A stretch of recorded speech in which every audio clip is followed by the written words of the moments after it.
નમસ્કાર સજ્જનો, સ્વાગત છે આપનું અમારી યુટ્યુબ ચેનલ ક્રિએટિવ ગુજરાતી ઉપર.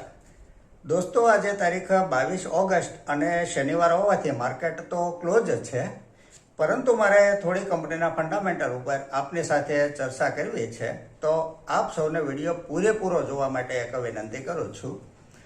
અહીંયા કંપની તથા ફંડામેન્ટલના વીતેલા ઇતિહાસની ચર્ચા માત્ર અભ્યાસના હેતુથી કરીએ છીએ. જેને ખરીદ વેચાણની ભલામણ નહીં સમજવા આપ સૌને એક અનુરોધ કરું છું. આજની ચર્ચાની પહેલી કંપની છે જામના auto industries limited.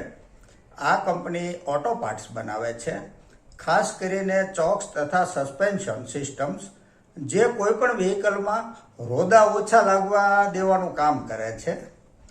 Company product એવી છે જે કોઈ પણ ઓટો કંપનીને ખરીદવી જ પડે, તેના વિના કોઈ વ્હીકલ બને નહીં. ફંડામેન્ટલ જોઈએ તો જે સેલ્સ જૂન 2025 ક્વાર્ટરમાં 573 કરોડ હતું તે વધીને 611 કરોડ થયું છે. નેટ પ્રોફિટ 46 કરોડથી વધી 49 કરોડ થયો છે. છેલ્લા 3 વર્ષનો કમ્પાઉન્ડિંગ પ્રોફિટ ગ્રોથ 12% છે અને TTM 35% છે. તેનો અર્થ એ થયો કે વીતેલા 1 વર્ષમાં પ્રોફિટ ગ્રોથમાં સારો એવો વધારો થયો છે. છેલ્લા 1 વર્ષથી માર્કેટે કંઈ ખાસ રિટર્ન ન આપ્યું હોવા છતાં આ કંપનીએ 19% રિટર્ન શેર હોલ્ડરોને આપ્યું છે. રિટર્ન ઓન ઇક્વિટી 3 વર્ષ 22% છે અને લાસ્ટ યર પણ 22% છે. આ કંપનીમાં એવું છે કે 5 વર્ષનું પણ રિટર્ન ઓન ઇક્વિટી 22% છે, 10 વર્ષની પણ રિટર્ન ઓન ઇક્વિટી 22% છે અને ઓપરેટિંગ પ્રોફિટ માર્જિન 15% છે. બેલેન્સ શીટ જોઈએ તો બોરોવિંગ 12 કરોડ છે. રિઝર્વ કંપની પાસે 1107 કરોડનું છે. માર્કેટ કેપ 4856 કરોડની છે. એક સ્મોલ કેપ કંપની છે. સ્ટોક પ્રાઇસ 121 રૂપિયા છે. 52 વીક હાઈ 153 રૂપિયાનો બનેલો છે. PE રેશિયો 20 છે. ROCE 27% છે. ROE 22.40% છે. ડિવિડન્ડ યીલ્ડ 0.82% છે. શેર હોલ્ડિંગ પેટર્ન જોઈએ તો પ્રમોટર હોલ્ડિંગ 49.84% છે. FIIનું હોલ્ડિંગ 9.01% છે. DIIનું હોલ્ડિંગ 3.91% છે. આ કંપનીમાં FIIનું હોલ્ડિંગ આજથી 1 વર્ષ પહેલાં એટલે કે જૂન 2025 ક્વાર્ટરમાં 2.37% હતું, ત્યાંથી વધીને 9% થયું છે. પબ્લિકનું હોલ્ડિંગ 37.26% છે. આ એક પ્રોફિટેબલ કંપની છે, ફંડામેન્ટલ સારું છે કંપનીનું. આગળની કંપની છે કુપેડ લિમિટેડ. આ કંપનીએ શેરહોલ્ડરોને ઘણું સારું રિટર્ન આપ્યું છે. ફંડામેન્ટલ જોઈએ તો જે સેલ્સ જૂન 2025 ક્વાર્ટરમાં 65 કરોડ હતું તે ત્યાંથી વધીને 157 કરોડ થયું છે. 65 કરોડથી 157 કરોડ સેલ્સમાં ઘણો મોટો વધારો આવ્યો છે. તેવી રીતે નેટ પ્રોફિટમાં પણ 15 કરોડથી વધીને 44 કરોડ થયો છે. દોસ્તો, આ કેટલો મોટો પ્રોફિટમાં જમ્પ કહી શકાય. અને આ કંપનીની પ્રોડક્ટ જ એવી છે કે જે એકવાર વાપરીને ફેંકી જ દેવાની હોય છે, જેનો બીજી વાર કદાપી ઉપયોગ થતો જ નથી, જેની જરૂરિયાત પણ વધતી જ જવાની છે, કદી ઘટવાની તો નથી જ. કંપનીનું બેલેન્સ શીટ જોઈએ તો બોરોવિંગ 56 કરોડ છે. રિઝર્વ કંપની પાસે 316 કરોડનું છે. માર્કેટ કેપ 38,266 કરોડની છે. સ્ટોક પ્રાઇસ 285 રૂપિયા છે. 52 વીક હાઈ 299 રૂપિયા સુધી બનેલો છે. PE રેશિયો 278 છે. ROCE 33.50% છે. ROE 27.30% છે. શેર હોલ્ડિંગ પેટર્ન જોઈએ તો પ્રમોટર હોલ્ડિંગ 46.24% છે. જે 1 વર્ષ પહેલા પ્રમોટરનું હોલ્ડિંગ 42.51% હતું, ત્યાંથી વધીને 46.24% થયું છે. આ કંપનીમાં પ્રમોટરો પણ ખરીદે છે. FIIનું હોલ્ડિંગ 4.17% છે. DIIનું હોલ્ડિંગ 0.36% છે અને પબ્લિકનું હોલ્ડિંગ 49.23% છે.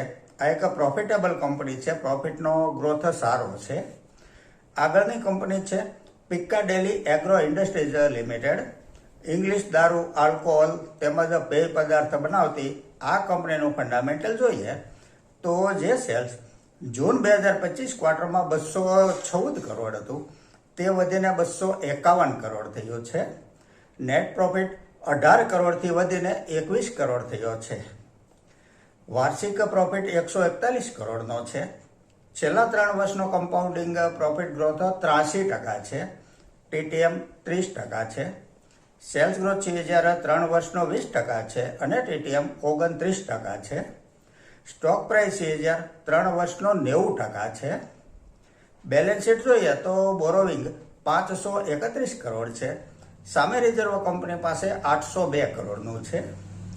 માર્કેટ કેપ 6,996 કરોડની છે. આ પણ એક સ્મોલ કેપ કંપની છે. સ્ટોક પ્રાઇસ 710 રૂપિયા છે. 52 વીક હાઈ 810 રૂપિયાનો બનેલો છે. પીઈ રેશિયો 49 છે. ROCE 18% છે. ROE 17% છે. ડિવિડન્ડ yieldડ 0.14% છે. ફેસ વેલ્યુ 10 રૂપિયા છે. શેર હોલ્ડિંગ પેટર્ન જોઈએ તો પ્રમોટર હોલ્ડિંગ 68.56% છે.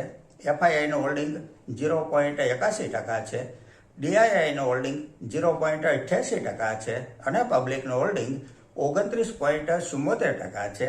આ એક પ્રોફિટેબલ કંપની છે. ફંડામેન્ટલ સારું છે કંપનીનું. આગળની કંપની છે ગોકુલ એગ્રો રિસોર્સ લિમિટેડ. ખાદ્ય તેલ તથા નોન ખાદ્ય તેલ બંને તેલ ઓઇલ બનાવતી આ ગુજરાતની કંપની છે. ફંડામેન્ટલ જોઈએ તો જે સેલ્સ જૂન 2025 ક્વાર્ટરમાં 4,926 કરોડ હતું તે વધીને 5,282 કરોડ થયું છે. નેટ પ્રોફિટ 72 કરોડથી વધી 123 કરોડ થયો છે.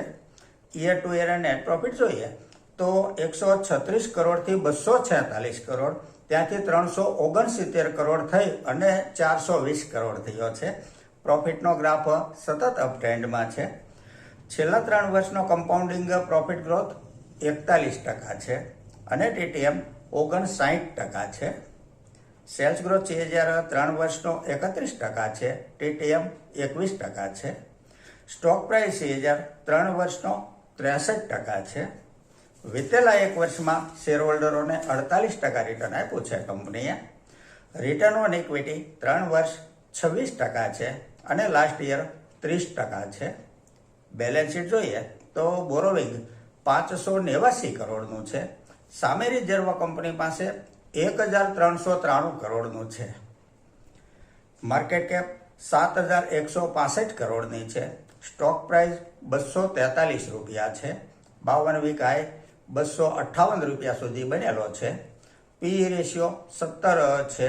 ROCE 36.70% છે. ROE 30% છે. શેર હોલ્ડિંગ પેટર્ન જોઈએ તો પ્રમોટર હોલ્ડિંગ 74.24% છે. એફઆઈઆઈનું હોલ્ડિંગ 1.87% છે. ડીઆઈઆઈનું હોલ્ડિંગ આમાં નજીવું છે 0.11% છે અને પબ્લિક પાસે 23.78% હોલ્ડિંગ છે. આ એક પ્રોફિટેબલ કંપની છે. પ્રોફિટનો ગ્રોથ પણ સારો છે, ફંડામેન્ટલ પણ સારું છે. આગળ એક સજ્જન કેટો મોટર્સ વિશે વાત કરવા કહે છે. હૈદરાબાદ સ્થિત આ કંપની ઇલેક્ટ્રિક ઓટો રિક્ષા તેમજ ઇવી 2 વ્હીલર 3 વ્હીલર વગેરે બનાવે છે. આ કંપનીના સ્ટોકમાં અપર સર્કિટ અચાનક લાગવા લાગી છે હોવાથી રોકાણકારોનું ધ્યાન તેના તરફ ખેંચાયું છે. આ કંપનીનું NCLTની મંજૂરી મળ્યા બાદ મર્જર અને પુનર્ગઠન થયું છે.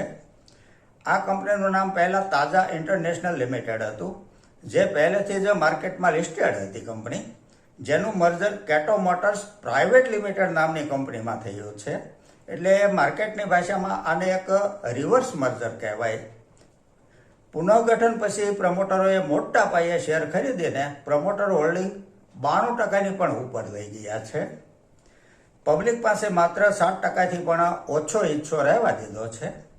કંપની ભવિષ્યમાં સારું પ્રદર્શન કરીને પ્રગતિ કરશે તેવા પ્રમોટરોના વિશ્વાસને લઈને સ્ટોકમાં વોલેટિલિટી વધી છે અને પબ્લિક પાસે હોલ્ડિંગ ઓછું હોવાથી આશાવાદમાં અપર સર્કિટ લાગી જાય છે.